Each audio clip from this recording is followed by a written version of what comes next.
Four Nations Faceoff taking center stage. We're going to talk about it with Mike Zeisberger. Longtime friend of the show. We have him on every once in a while. Had him on last year talking about the Leafs. I saw in like our DMs or our text, Mike, the Leafs collapse. Let's have you come on talk about the Leafs. But that's there have been a few of those over the years. Not that we're throwing any stones from Buffalo. You know how it works. Mike Zeisberger, NHL Insider, NHL.com, joining us on the Western Hotline. Good morning, sir.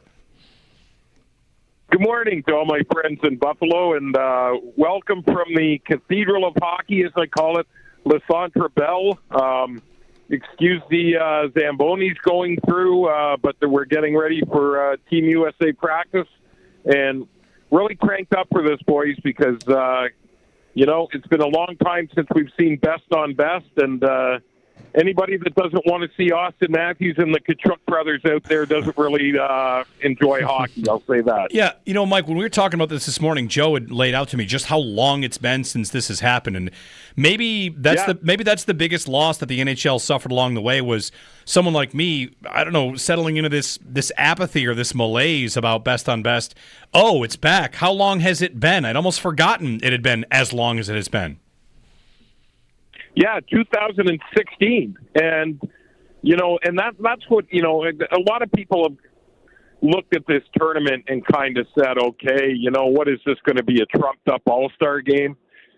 And then you start talking to the players. And what people need to understand is, there's guys like a Sidney Crosby who obviously has won almost every time he's represented his country, but most of this new generation of player, dating back to a guy like Connor McDavid, dating back to an Austin Matthews, they've never had the chance to play best on best before. And is anybody going to tell me that the Tkachuk brothers, while wearing the red, white, and blue of the U.S., if they see like Connor McDavid in the corner, aren't going to be going roaring in there trying to, wallpaper him against the glass? Of course they are. This means a lot to the players. And I got to say, last night, really, really classy gesture by Team USA. They went out for a team dinner here in Montreal, and some of the guests they had at the dinner, Johnny Gaudreau's father and Mike Eruzione, who, he needs no introduction, the greatest goal in American hockey history, and arguably, along with Paul Henderson, in my estimation, the greatest goal in entire hockey history. Yeah, Mike, we almost lost like a whole generation of these guys not playing in a tournament like this. You mentioned 16. Like, I was looking at the USA roster, and almost the whole team is retired. And nobody that was on that team 9 years ago is playing for them this go-around. So you've got some carryover still, but even Crosby, Crosby, I wonder how he would feel about it, because I'm sure he thinks that jersey and playing for Canada has a special place in his heart, and he hasn't played in that uniform really since he was 27 in his late 20s. Yeah, and here's the amazing thing about Crosby, and I looked it up. So the last time that Sidney Crosby represented Canada in a tournament, now understand, this includes the World Championships in 2016, which we know isn't necessarily best on best, but it is an international tournament per se. When Sidney Crosby has worn the Team Canada jersey, Team Canada is on a 25-game winning streak. They are 25-0. The last time that Sidney Crosby lost a game while representing Canada was in the preliminary round of the 2010 Olympics in Vancouver. And if you go from that point, they won out in Vancouver. They won out at the Sochi Olympics. They won out when he was at the World Championships in 2016, and they won out in the World Cup in 2016. 25-0, and I just find that a remarkable record. And there was a lot of talk and angst in Canada that he wouldn't be able to play in this tournament. He had an upper body injury, kept him out of the Penguins lineup the 2 games before they came here to Montreal for the tournament. But the doctors gave him approval, and his buddy Nate McKinnon, they both good Nova Scotia boys, said, I never had a doubt because I know how much this means to Sidney Crosby. Do you think that streak comes to an end this tournament, or how likely do you think it is? Because the difference, Mike, for me, looking at the U.S. roster especially in comparison to what they've had in the past when they've met Canada, is I don't think ever had centermen like this. We'll see if Jack Hughes plays center. I know didn't practice that way maybe to start, but Matthews, Eichel, and if they want Hughes, like that team, Canada's always had the best centers in the world, and I still say they would have the better group, but I don't feel like the gap has ever been smaller. I agree with you, and I would say you could argue and make a legitimate point for this, that the Americans, okay, for me, this is by far the most talented group from top to bottom, from player 1 to player 23 on the roster, the most talented group of U.S. hockey players that I have ever seen that has ever been iced wearing the red, white, and blue of the U.S.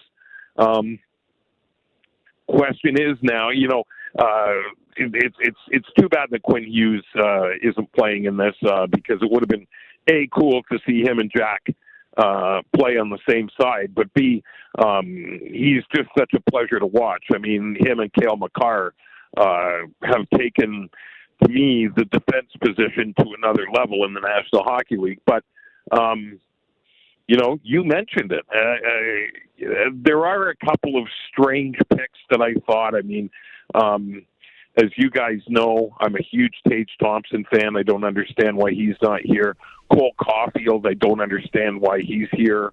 I don't get the hullabaloo over Brock Nelson, but I'm not the one making those picks. But for the most part, this team is so strong, start to finish.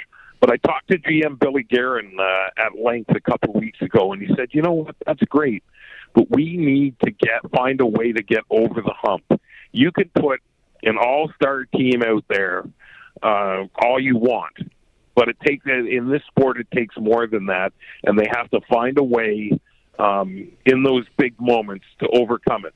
I think this is the best chance that the U.S. has had, easily their best chance to win a best-on-best competition since probably 1996 when they beat Canada for the World Cup. And the other thing, you look at this roster.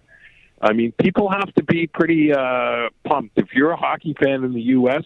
about next year for the Olympics, because this is one hell of a squad they have together. Yeah, I wonder if the players here are going to use this as a bit of a, whatever, not quite a test run for the Olympics. The fact that they've already got the Olympics back as an idea, had it not been there, I wonder if the players would have been trying to show how much this kind of means to them. Because with this replacing the All-Star game, next year Olympics, will the NHL want to return to this? I would hope they just decide to stick with it. Yeah, I think the plan is that in 2028 to have a World Cup. Obviously, this because of, there hasn't been a best on best because obviously COVID played a big deal in that. And then obviously the stuff going on with Russia, so they're not part of this. I think they would like to have a tournament like this that's expanded to include some more countries, maybe 6, maybe 8. I think the days of, remember in 2016 they had Team Europe and Team North America. I don't think we'll see that again. But I think they're aiming for 2028 to have another World Cup. And I think it's great because you see what it means to these guys, just going around and canvassing a lot of the players from all 4 teams yesterday. I mean, when they put those jerseys on for their countries, there's nothing exhibition about it. Mike Zeisberger, NHL Insider, NHL.com. Looking at, we're talking about the USA's chances there. They're the strongest in goal of the entire tournament. Would we say that? The best goalies? That's the biggest difference. Like, Mike, there are some, depends where you look. I know some books have Canada as like a slight favorite. Some I've seen have the US. And you broke down the 2 rosters.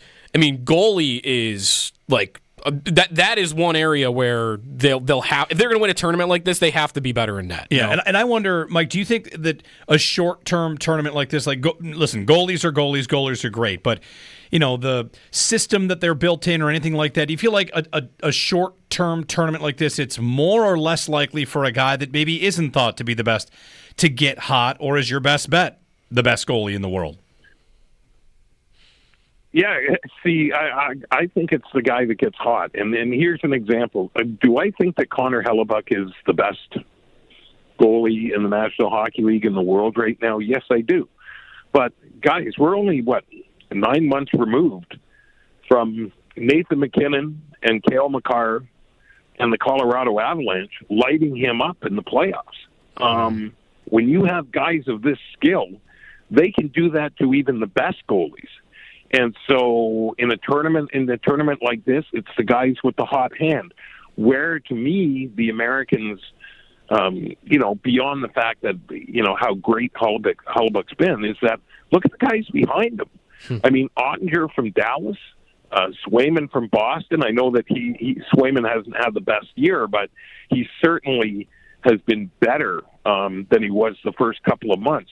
They have so much depth there that if anybody wobbles a little bit, you can put in the next guy. But to me, yes, I mean, you've got 3 games, and Team USA has 3 games in 5 days. And, should things work out for them, then they go to the final. There's no room for error here. And that is where I do think, and at all positions, not just goal, the U.S. to me is the deepest team in this entire tournament. You mentioned Tage Thompson not being there, and also that you spoke to Bill Guerin. I don't know if that came up specifically, but for your read of it, like he doesn't make the team. He was dealing with some injuries around the time of the announcement, and I wondered if that had played into it a little bit. But thinking about him and maybe the Olympics next year, Mike, like he's on almost a 50-goal pace right now, over 82 games. And I don't know, like I know Guerin has talked about, like, you don't just want an all-star team, but in your opinion, like if he is a 40 to 50 goal scorer for the next 12 months, like I don't know how you would leave him home for the big one next year. Oh no, and I mean I think he should have been here, today, out practicing in an hour when Team USA steps out on the ice here. But so one of the kind of head-scratching things about this whole thing, goal horn? We're getting, siren? Welcome to Montreal. All right, siren. They're testing out the goal horn. Yeah. I think that was Tage Thompson's agent putting that off, maybe. But no, look, the one thing that I found a little bit head-scratching, guys, is the fact that, because they had to announce their rosters like more than 2 months before the start of the tournament, I mean, there's head-scratchers all around. Like, I mean, maybe Tage Thompson was banged up at that time, but, now you fast forward to now.